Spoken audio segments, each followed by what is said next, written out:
Here is a normal kidney on the lower part of the screen, and here is an abnormal kidney on the upper part.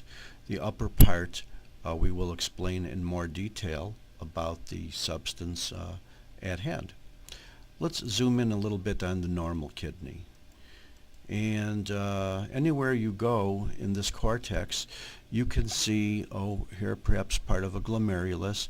You can see chiefly proximal convoluted tubules. Most of these are proximal convoluted tubules. Here's another portion of a glomerulus here. Here's a small blood vessel. The tubules which appear to possibly have a bigger lumen. Here's another, a really nice textbook glomerulus. Here's another one. Most of these are proximal tubules. It looks like this may be a distal tubule here because there is a relatively wider lumen. Perhaps this is one, and perhaps this is one also. This is a normal kidney. Here's our abnormal kidney in question, and let's zoom in on it. In fact, let's zoom in on it in a big way.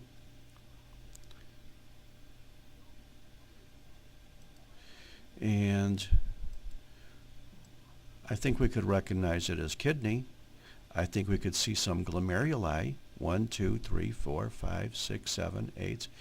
But notice there seems to be very pale areas around these glomeruli. And why is it pale?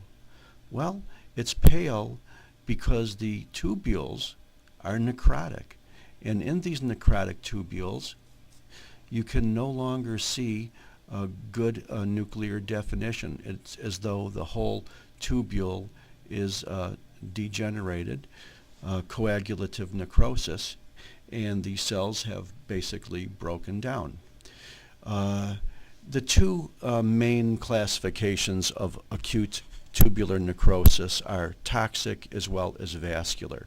There are certain toxic compounds that can cause damage and death to these tubules, and also a very significant lack of blood flow, as in shock, can cause it as well. Often acute tubular necrosis is one of the very last things to happen in a person's life.